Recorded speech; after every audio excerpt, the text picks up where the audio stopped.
एक भारतीय डाकू ने पाकिस्तान से ऐसा क्या कहा कि पाकिस्तान ने उसे अपनी नागरिकता ही दे दी। सुनने में अजीब लगेगा, लेकिन हो सकता है आपको यकीन भी न हो, पर भारत पाकिस्तान के रिश्तों में ये अनोखा किस्सा 100% सच है। भूपत सिंह 50 के दशक में एक कुख्यात डाकू पुलिस से छिपता हुआ पाकिस्तान पहुंच जाता है और वहां की सरकार को मरते दम तक उल्लू बनाता रहा। हमारे देश में डाकुओं के कई किस्से मशहूर रहे हैं और भारत में कभी भी लोगों ने डाकुओं को पूरी तरह से क्रिमिनल भी नहीं माना। वो कहते हैं ना, हम डाकू नहीं बागी हैं। डाकुओं के समाज में भी इज्जत कम नहीं थी। इसीलिए तो रॉबिन हुड कहे जाने वाले डाकू माखन सिंह का पोता जब हाल ही में चैन स्नेचिंग के इल्जाम में पकड़ा गया तो लोगों ने कहा कि उसने अपने दादा का नाम डुबा दिया, जबकि कानून की नजर से देखें तो दोनों ही अपराधी हैं। आज हम जिस डाकू की बात करने वाले हैं उसे भी कुछ लोगों ने एक चालाक डाकू की तरह देखा। किसी ने एक ऐसे भगोड़े की तरह जो डर कर पाकिस्तान की गोद में जा बैठा।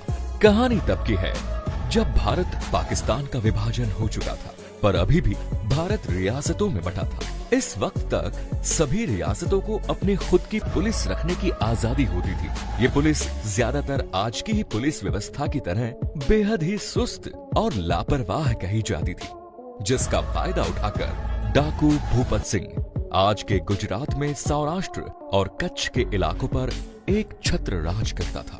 उसके नाम डकैती और हत्याओं के कई मामले दर्ज थे। जब कांग्रेस इन रियासतों से उनकी शक्तियां और जमीनें छीन रही थी, तब कई रजवाड़ों ने भी भूपत से मदद मांगी।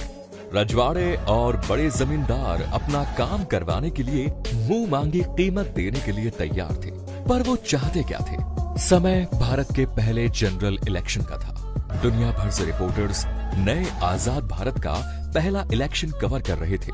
भूपत का काम था और ज्यादा लूट, डकैती और हत्याएं करना, ताकि इन रियासतों की जनता में ये भ्रम फैल जाए कि ये अराजकता लोकतंत्र या डेमोक्रेसी की वजह से फैल रही है और अगर कांग्रेस के हाथों से सत्ता छीनी गई तो उनके इलाके तबाह हो जाएंगे। भूपत के अपराधों को जब इंटरनेशनल मीडिया ने छापना शुरू किया तो सरकार पर दबाव बढ़ने के कारण वो हरकत में आई। भूपत को पकड़ने का जिम्मा वीजी कानिटकर को दिया गया, जिन्हें सौराष्ट्र का डीजीपी बनाकर वहां भेजा गया। नया नया प्रमोशन पाए कानिटकर और भूपत का रिश्ता टॉम और जेरी के जैसा था।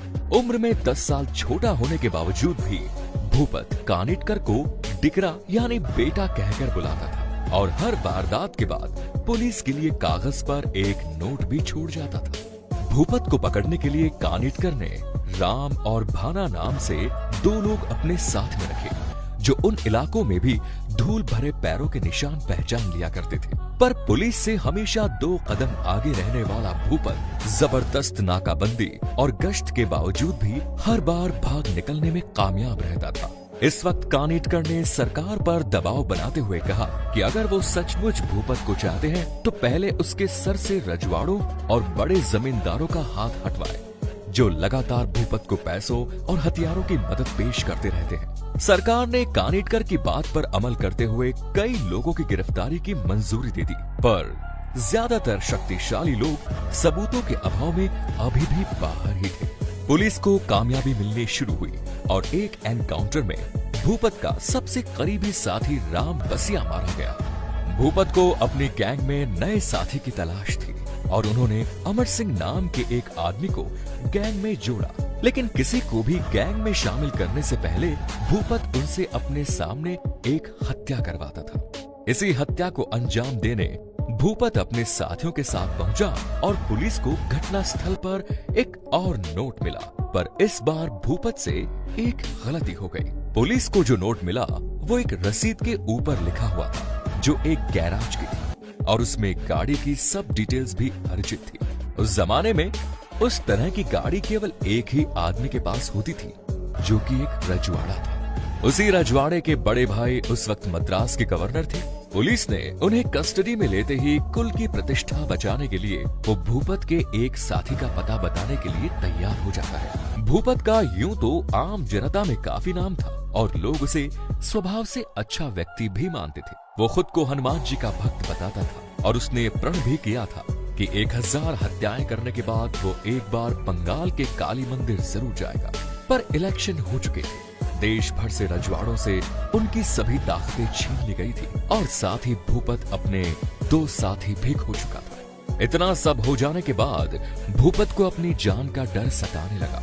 पुलिस को खबर मिली कि भूपत ने बॉर्डर क्रॉस कर लिया है। वो अपने बाकी बचे साथियों के साथ पाकिस्तान रवाना हो गया है। कुछ ही दिनों में पाकिस्तानी मीडिया से पहली बार इस तरह की खबरें सामने आई कि भूपत को गैर कानूनी तौर से बॉर्डर पार करने और नाजायज हथियार रखने के जुर्म में पाकिस्तान में गिरफ्तार कर लिया गया है। भूपत पर जब पाकिस्तान में मुकदमा चलना शुरू हुआ तो भारतीय सरकार और पाकिस्तान सरकार के बीच भूपत को वापस भारत भेजने पर बात शुरू होने लगी। अभी कुछ साफ नहीं था क्योंकि दोनों देशों के बीच ऐसा कोई करार अभी साइन नहीं हुआ था। भूपत के ऊपर भारत में 88 से ज्यादा हत्याओं के मामले दर्ज हो चुके थे। उसे मालूम था कि अगर उसे भारत वापस भेज दिया गया तो वो अपनी फांसी नहीं टलवा पाएगा। यहीं पर भूपत ने अपनी सबसे बेहतरीन चाल चली।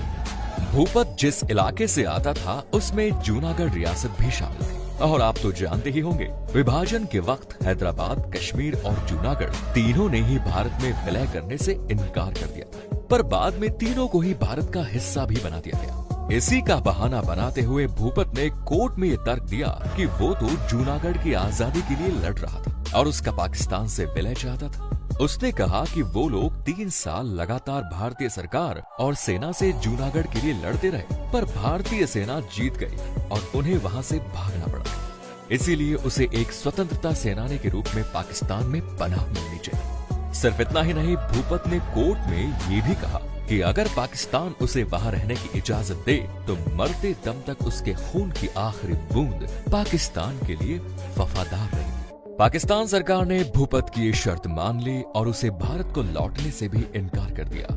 कहा जाता है कि रिहा होने के बावजूद भूपत ने अपनी बाकी जिंदगी दूध बेचकर गुजारी। साथ ही उसने अपना धर्म बदलकर दूसरी शादी भी कर ली। उस वक्त से 2006 यानी अपनी मृत्यु तक भूपत पाकिस्तान की शरण में रहा और उसका एक परिवार जिसमें उसकी माँ, भूपत की पहली पत्नी और एक बच्चा भी शामिल था, यही भारत में ही रह गए।